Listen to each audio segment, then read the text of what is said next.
Beleza, pessoal? Nós estamos começando um papo hoje, um papo um pouco diferente. Falar um pouquinho sobre lesões e continuando no meio do futebol. Hoje um amigo aí da cidade, alguém que já me tratou um pouco também, já joelho, ombro. E hoje quero estar falando um pouquinho então dessa questão da fisioterapia dentro do futebol. Primeiro eu quero te pedir para que tu te apresente, Chiquinho, e fale um pouquinho aí da tua experiência aí, o que tem vivido nesse tempo de pandemia também, pode dar uma introdução a isso e a gente vai batendo um papo. Fala, Ricardinho, tudo bem, querido? Prazer estar aqui contigo. Então, Marcelo, aqui sou fisioterapeuta, para quem não me conhece, tenho formação aqui em Criciúma, Santa Catarina, tenho especialidade em terapia manual aqui na cidade, tenho uma clínica de fisioterapia que atende particular e tenho uma clínica que atende, agora também esse ano, mais uma clínica que atende a parte de SUS aqui, né? Sou fisioterapeuta do Esporte Clube Próspera, que é um clube também aqui da cidade. E a nossa base de formação, geralmente, de atendimento, são os atendimentos de lesões do esporte. Né? O Cardinho aqui já é nosso patrimônio aqui de muitas lesões, já tratou com a gente. E agora a gente está junto aqui, batendo papo para discutir algumas dúvidas e esclarecer algumas coisas que possam estar acontecendo. A época de pandemia, né, Cardinho, não está muito legal, porque realmente está tudo parado. Então acaba que, inclusive, o próprio esporte está parado, então as próprias lesões não vêm acontecendo. Para o atleta talvez seja bom, mas ao mesmo tempo a falta de atividade também não está sendo tão bem para o mundo, vamos dizer assim, né? A coisa está muito mais parada. Isso aí, a gente vai falar um pouquinho mais. Essa questão, já que tu comentou as lesões não estão acontecendo agora, mas a gente tem visto aí o futebol voltando principalmente na Europa e muitas lesões por causa desse tempo longo que os atletas ficaram parados também, né? Exato. Na verdade, o que acontece? Tanto no futebol amador quanto no futebol profissional, você é exigido um preparo grande, né? Porque, principalmente profissional, né? Porque você tem uma atuação que a gente sempre fala que o esporte profissional não é um esporte saudável, digamos assim, que ele atravessa sobrecargas que exigem muito do atleta, né? Então, essa volta pós-pandemia realmente tem que ser muito bem preparada, porque o pessoal ficou preparado, bem dizer, quase 90 dias, fazendo treinos pequenos. Então, treino é treino, jogo é jogo, porém, justamente eles têm que estar bem preparados, porque a atividade que eles vão vir a desfrutar, se não estiverem bem preparados, as lesões musculares vão acontecer, a parte ligamentar às vezes não tá tão forte para suportar tais graus de impacto, tais graus de empuxo, enfim. E aí as lesões podem vir a acontecer de uma forma mais rápida, talvez, por essa fase de preparo. Então, por isso que o pessoal tem que se cuidar bastante nessa fase inicial, justamente para evitar, né? O profissional realmente tem um bom respaldo, normalmente tem, né? Mas o futebol amador, quando voltar, realmente tem que ser... O atleta já não está bem cuidado, né? Que ele já não se cuida, o amador. Então, pós-pandemia tem que se cuidar mais ainda, porque as lesões vão vir com certeza se for uma coisa jogada às cordas, digamos assim. A gente está lá na Ásia lá e ainda a fisioterapia lá ainda é uma coisa nova ou para raras exceções de grandes clubes lá, assim, dos maiores, né? Até eu entrevistei esse tempo o Demerson rodou clubes de Série A no Brasil e hoje está lá, jogou na Indonésia e tá lá na Ásia e ele tava com uma lesão lá e pegou emprestado um ultrassom que eu tinha lá para ele se tratar porque não tem isso. Ainda tem gente que não entende o papel da fisioterapia no esporte, assim, acho que é só depois que o cara se machucou, fez uma cirurgia e aí vai para o fisioterapeuta. O que tu pode falar um pouco de quem não entende do papel do fisioterapeuta durante, por exemplo, um processo de treinamento de um atleta, ou até nessa volta de pandemia, que ficaram muito tempo parados? Hoje, na verdade, a fisioterapia ainda é, muitas vezes, uma coisa que o pessoal não conhece. muitos chegam aqui, os atletas, não, é a primeira vez que eu faço fisioterapia. Então, pô, realmente tem muito a se conhecer ainda, né? Em relação à volta, a fisioterapia ela vai ajudar tanto numa prevenção quanto até num pós-lesão. O pós-lesão vai ajudar sempre, né? E uma prevenção, hoje se fala muito em tratamento, em trabalho em conjunto, né? Principalmente num pré-lesão, uma preparação do atleta, o fisioterapeuta atua muito junto com o educador físico, né?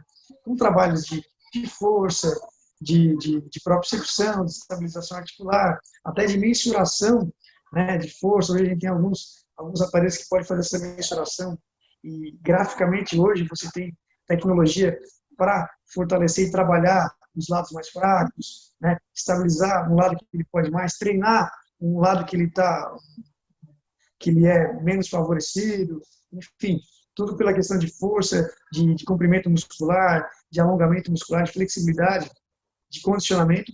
Hoje a gente consegue mensurar e poder trabalhar em função do atleta, de uma forma individual, para ele voltar bem. Eu vejo que muitas vezes se pensa no custo, né?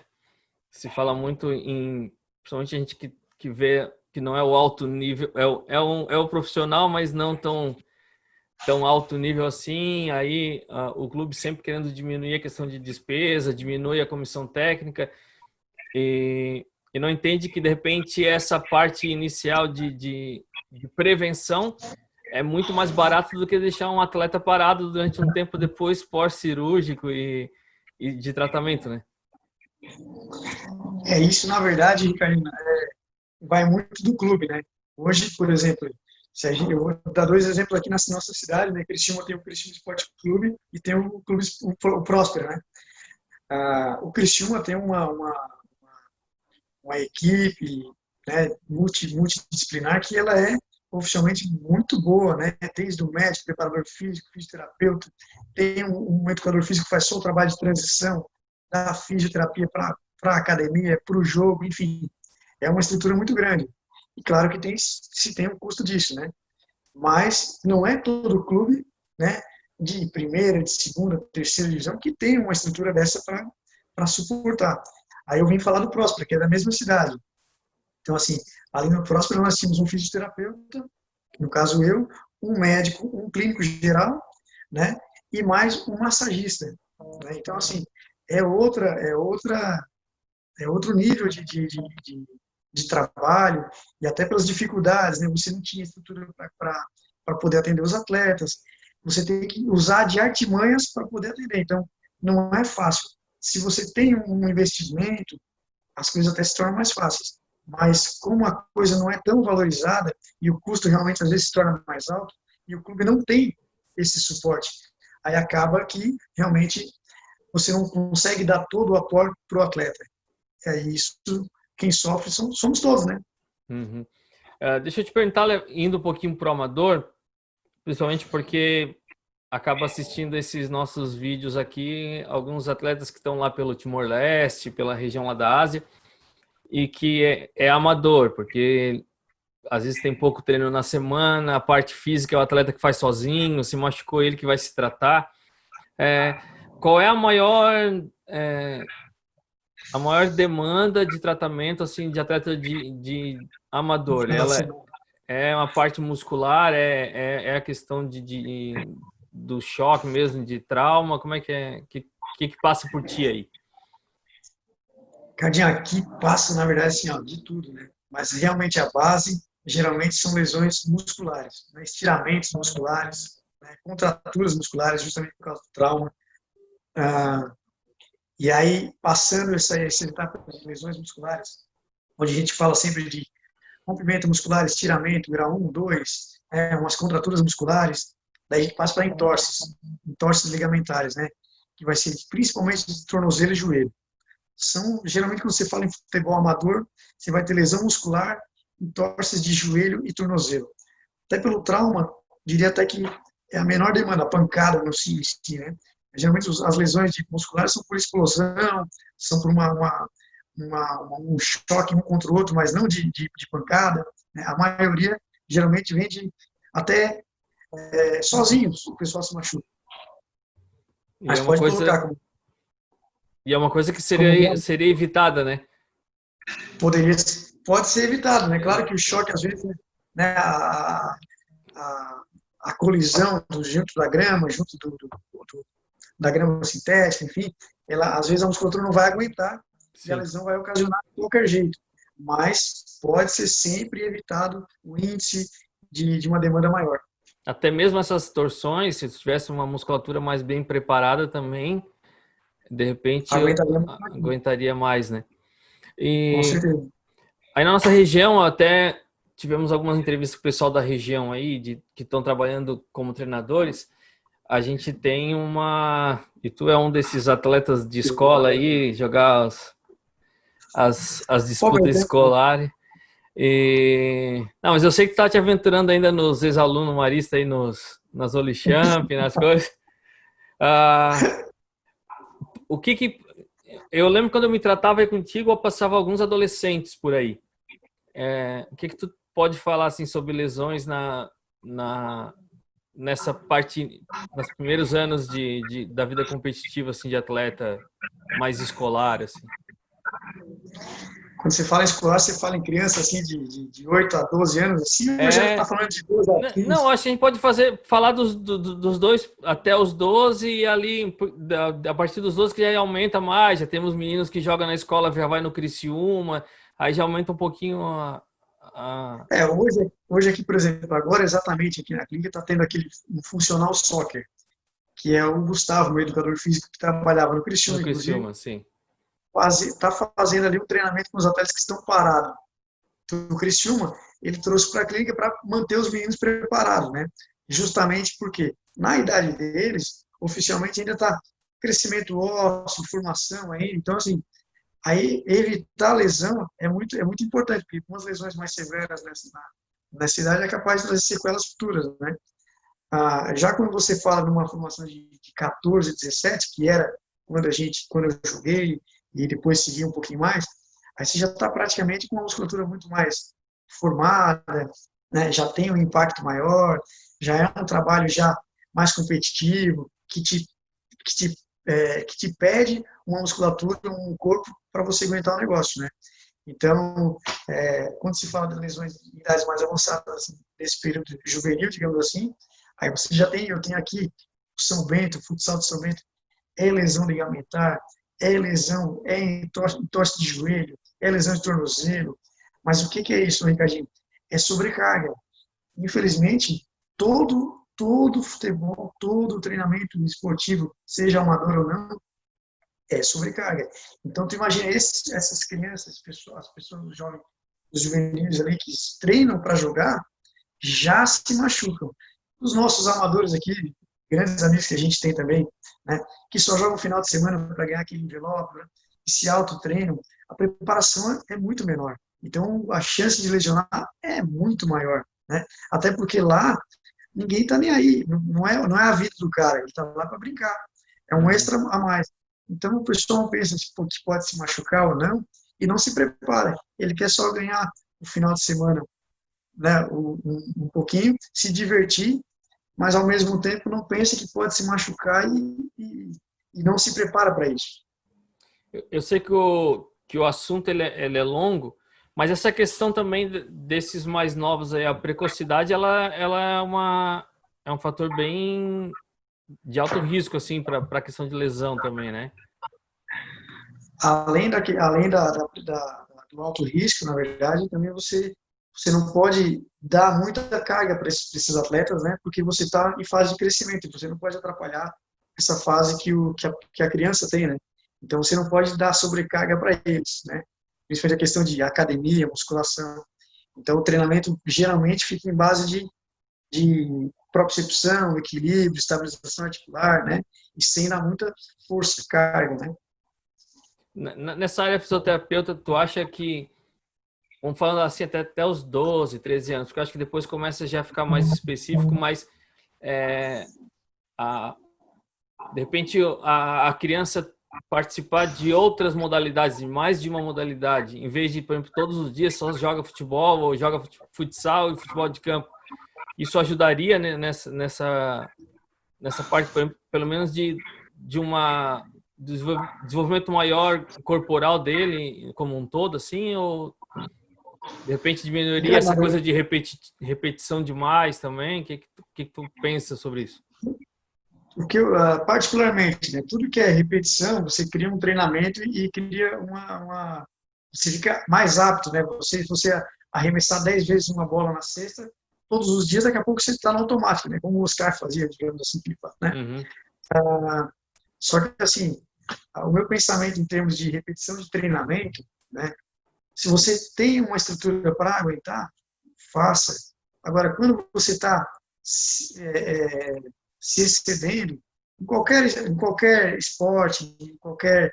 É, pode ser um menino que pode ser um pouquinho mais gordinho, pode ser um menino mais magrinho, mas todos eles vão ter o seu limite. Né?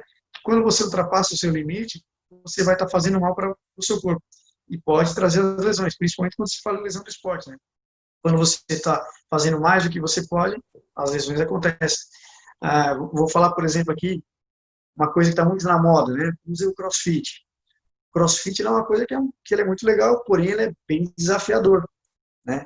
E o que acontece? O desafiador que eu falo, por quê? Porque você vai sempre aumentando carga e você olha para o vizinho do lado está lá fazendo mais que você, e você está sendo estimulado e às vezes você faz justamente porque quer fazer o que viu o vizinho fazer. Só que você não tem, você começou ontem e o cara já está 3 meses. E assim vai indo. Então, sempre que você faz em excesso, não vai ser bem-vindo. Tá? Mas, oficialmente, não quer dizer que você não pode fazer, né? Você pode e deve fazer, porque a atividade física vai ser sempre bem-vinda. Mas tudo que é em excesso tem que ter um equilíbrio, né? Um atleta que se machuca aí, vamos pegar desse nível, vamos ficar nesse nível, é um amador aí. Ele teve uma contratura, não do maior grau, mas ali intermediário. Qual o tempo de tratamento que ele fica assim sem poder? Eu sei que a maioria acaba jogando porque precisa do jabazinho do final de semana. Mas o ideal para ele se tratar, qual seria o tempo dele sem contato assim de campo, de jogo? Quando se fala em contratura, Ricardo, na verdade, uma contratura você pode levar uns 10, 15 dias, né? De tratamento, 20 dias, estourando, eu acredito, tá? Ele até consegue jogar antes, né? Claro que consegue, né? Porém com uma certa dor, né? Agora, quando você já fala de estiramento, né? Estiramento já vai para graus de estiramento. Então, grau 1, 2 e 3, digamos assim. No grau 1 você vai ter um estiramentozinho leve da musculatura, o quadro inflamatório, vai ficar uns 15 dias, 20 dias. Quando se fala de grau 2, que você já tem uma rupturazinha parcial, às vezes, né? Você já vai para umas 2 a 4 semanas. E um grau 3, que já vai ter ruptura muscular, de um alto grau maior, às vezes até uma ruptura completa, né? Quando não tem um tratamento, digamos assim, que seja, estamos falando de musculatura, né? Quando não tem quando você tem um grau 3, você pode ficar de 4 a 6 semanas, vai ter uma ruptura de fibra maior, vai causar hematoma, né? O cara vai ficar com a perna roxa, então isso vai para 4 a 6 semanas uma recuperação. E, por exemplo, se eu tenho uma contratura grau 2 e eu tratei, mas eu continuei, não parei. Por exemplo, tratei durante a semana, no próximo semana eu fui jogar de novo. Eu corro um risco de aumentar ela para o grau 3 ou... Vamos falar do estiramento, grau 2, vamos dizer assim, né? Isso. O grau 2, se você não tratou e vai jogar, não tratou de uma forma correta e vai jogar, grande chance, porque ele ainda está na fase inflamatória, está na fase de recuperação tecidual, então tem grande chance de você ir para o jogo, ir para uma atividade física e realmente tirar. E aí, como a musculatura realmente ela está mais sensível, digamos assim, grandes chances de ela romper mais, romper e passar para um grau maior de lesão. Tá, agora eu vou pedir pro pessoal de Criciúma tapar o ouvido, porque se tem uma lesão, vai na Fisiomed, não faça isso em casa. Mas, digamos que esse pessoal não tá ouvindo, esse pessoal que tá na Ásia lá e ele teve uma lesão, ele não tem ninguém que ajude ele. Qual seria uma questão caseira que ele pudesse fazer sem ele ter esse acesso à fisioterapia e a pessoas para ajudar ele assim? Claro que nada vai substituir indo, mas ele tá numa situação lá. Eu até liguei para ti já uma vez lá, tá com problema no ombro e tu me deu umas dicas. O que que esse Na atleta verdade, que está fora, assim, ele não, porque lá não, tu não escuta fisioterapeuta, não tem lugar para fazer. O então que seria? que o pessoal não ouça, então, que o pessoal não ouça, então, né? Mas assim, em termos de tratamento caseiro, claro, né? Normal, a ordem cronológica do negócio, claro, você vai ao médico, você tem que ir ao médico, o médico vai indicar fisioterapia, e assim vai indo, né? Muitos O vêm aqui, a gente pessoal faz do uma avaliação. Brasil, não, esse é o processo correto para você não se complicar quem está no Exatamente. Brasil. Não façam. Eu estou falando é Muitos porque vêm, assim é uma situação, é uma situação que nós no Brasil não entendemos isso. É muito distante da isso. nossa realidade. Mas tem esses atletas que estão, e não são poucos, que estão nessa situação aí fora, assim, né? Que não tem o Quando se dá, médico, não tem o. Só para te ter uma ideia, eu estava lá na segunda divisão no Timor-Leste e um atleta meu, ele teve um rompimento no tornozelo, sei lá, 5 minutos de jogo, o pé dele virou para trás, assim, totalmente. E aí botaram na ambulância e levaram ele. E aí terminou o jogo, tentei ligar para ele, não atendia, daí liguei, ele era um ganês ainda. Aí eu liguei por um japonês que tinha levado ele. Esse japonês estava suspenso, aí foi levar ele. O cara foi até as 9, esse jogo era às 4 da tarde, era 9 da noite, ele estava deitado num médico tradicional, um curandeiro, com o pé para trás. Então, então, essa assim, para o pessoal do Brasil entender. Então, essa é a realidade desses atletas que estão lá. não, É, então, assim, vamos lá. Falando de lesões, assim, para tratamento caseiro. Claro, lesões articulares, né? Um cara com o pé virado para trás, esquece, tem não. que ir, tem espécie, né? Mas, assim, lesões traumáticas, né? Inchou o tornozelo, né? O cara, né, lesionou uma musculatura, né? Pô, primeira coisa, em casa é gelo, né? Geralmente gelo. Como é que você faz gelo, né? Geralmente o gelo você faz de 20 a 30 minutos, né, de gelo, né? O anti-inflamatório, não posso indicar, mas assim, né, em casa, anti-inflamatório e gelo. Normalmente as lesões musculares vão passar por isso. Umas contraturas musculares, né? Como vai diferenciar de contratura para estiramento? Enfim, mas as contraturas, você pode tomar até um relaxante muscular, mas aí você vai passar a fase, vai ter que usar um calor, porque o calor relaxa, né? Quando se trata de uma lesão de coluna, às vezes, eu, particularmente, na minha experiência, tá, não uso gelo em coluna. Calor. O calor tem muito mais valor do que o gelo. O gelo, na minha experiência clínica, prática, para coluna eu não utilizo. Tá? Não vejo, não vi grandes vantagens. Ah, então, em casa, o paciente vai acabar trabalhando com aquelas bolsinhas quentes, ou às vezes com uma toalha quente, né? Pega uma panela, ferve, não ferve, deixa bem quente, pega a toalha, torce, faz cobre a região da lesão, sobre uma coluna, né? Quando se fala em articulação já ombro, cotovelo, joelho, tornozelo, o gelo vai ser muito bem-vindo, tá? E aí, quando for uma lesão muscular, nessas primeiras 48 horas, geralmente o gelo está mais indicado, e após ela, dependendo do grau da lesão, você vai passar para calor. Só que, claro, nós estamos falando de coisa caseira, né, Carlinhos? Sim, sim. Quando você tem uma lesão, realmente a ideia é você ter um diagnóstico Sim. médico para ver aonde você vai tratar. Mas, em casa, né? Aí você pode pegar aqueles tratamentos caseiros de vai no tiozinho, na avó, que dá um avestruz com óleo, aquelas coisas tudo. Aquelas Lá tem água com limão, aí faz coisa de louco. Então, aí, se nós passar para isso aí, daí eu já Agora, sim, vamos sim, da minha área. claro. Mas, Agora assim, vamos trazer então para a realidade agora de Brasil. O quão quanto antes ele for procurar um médico, fazer um tratamento, quanto mais rápido ele procurar esse tratamento, é melhor, acelera o processo de cura, melhor, facilita. porque assim, você passou no médico, o médico fez o diagnóstico clínico, pô, viu a necessidade da fisioterapia, mandou, né?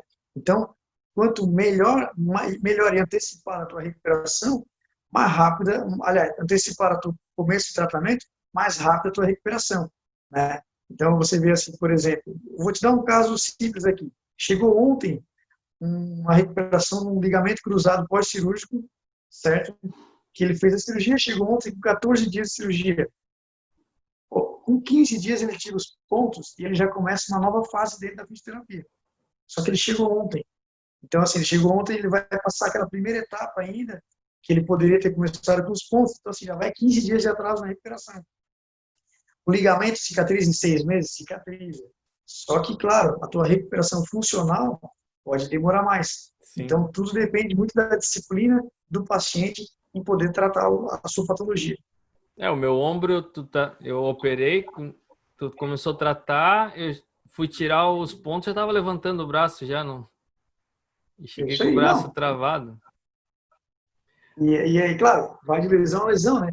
Tem lesão que com o ponto você já começa, tem lesões de ombro que você vai ficar 40 dias imobilizado, as fraturas, né? Depende do grau de fratura, você pode ficar de 15, 45 dias imobilizado. Enfim, tudo vai na lesão. Mas o tratamento que é feito antecipado vai ter muito mais resultado. Eu te falei mais desses casos, porque a gente sabe que é normal aí, né? O cara machucou, não quer procurar um médico, não quer procurar um fisioterapeuta, aí fica ele fazendo coisa em casa, aí quando viu que não dá, que procura. Então, nesse caso, acaba arrombando mais o problema do que agravando mais. Te digo mais, assim, ó, por exemplo, o entorse tornozelo. O entorse tornozelo, quando ele não é bem tratado, né, aquele edema residual que você fica no tornozelo, aquele edema, aquela coisa inchada, ele dura por muito mais tempo. Né? Muitas vezes não absorve, você fica com aquele edema de sequela, pela negligência do tratamento. Né? Que é uma coisa que pode ser evitada, né? Porque um entorse tornozelo é tão simples, tão fácil de tratar, né? Muitas vezes você recupera tão rápido, e às vezes você negligencia e fica naquela, né? Pô, chegou com 20, 30 dias depois, e aí já perdeu aquela primeira parte que podia ter tirado aquele quadro inflamatório agudo, aquela dor, e às vezes ele sai da fisioterapia bem, digamos, funcionalmente bem, mas com aquela dorzinha residual chatinha que pode permanecer por um bom tempo. Aí. Ou às vezes com o próprio inchaçozinho também, sai bem, mas com inchaçozinho que pode permanecer por um bom tempo. Para a gente encerrar aí, eu queria que tu falasse um pouquinho aí da clínica, até para o pessoal que ainda não te conhece aí da região de Criciúma, e falar um pouquinho no geral, não só questão de esporte, porque quando eu me tratei aí era criança, tinha uns senhores de idade, dá um apanhado geral da fisioterapia para todo mundo que... Hoje, vamos fazer meu jabá aqui, né? Então, aqui eu tenho a minha Fisiomed, hoje eu tenho a Fisiolite também, são 2 clínicas de fisioterapia que buscam a reabilitação, principalmente a nossa área na Fisiomed, na área ortopédica. Né? Paralelo a isso, né, fisioterapia não é só a reabilitação de lesão, né? Então, como a gente falou antes, prevenção também a gente faz também. Eu trabalho aqui com osteopatia, com acupuntura, tenho pilates. Hoje eu tenho o Pedia Suite também, que é uma técnica de reabilitação para pacientes neurológicos, para quem tem atraso no neurodesenvolvimento motor. Tenho um treinamento funcional, um estúdio de treinamento funcional também, que trabalha desde de crianças, que a gente faz treinamento funcional só, de preparação para as crianças, desde o treinamento para nós, da nossa idade, para manter o condicionamento, para a saúde, enfim, né? E ficamos sempre à disposição, né? Tudo que for reabilitação, que precisar, pode vir para a Fisiomed, nós ficamos aqui em Criciúma, para a galera que quando vier a Criciúma, né, os ouvintes que tiverem aqui, o pessoal que estiver vendo, que for de Criciúma, que precisar, a casa vai estar aberta. Eu provei e aprovei já. Chiquinho, obrigado aí por esse tempo aí. Eu acho que tem uma galera, principalmente que está lá fora, que às vezes carece desse tipo de informação. Eu acho que para os pais também da gurizada que está começando também, é importante estar atento a isso. Às vezes, eu até falo muito para pais, porque a gurizada me dá um meio miguezinho, porque está machucada, mas não quer falar, porque não quer parar de jogar. É importante os pais também estar atentos a isso, né? Isso é verdade. Então dá o teu tchau aí. Já pede pro pessoal também se inscrever no canal, compartilhar aí com o pessoal. Ricardinho, obrigado mais uma vez. Essa história que você falou dos pais ali, realmente, os pais não podem compactuar com isso, às vezes não sabem, mas é bom sempre ficar esperto, porque o filho, para ele quer jogar, né? Acontece muito disso e às vezes ele não está podendo, tá? Mas, enfim, queria te agradecer, papo sempre bom. Bom te ver, fazia tempo que eu não te via. Faz. Tá? E estamos abertos para próximas conversas aí, vamos ser bem-vindas. Isso aí. Obrigado aí, vamos ter próximos aí. Um abração. Obrigado.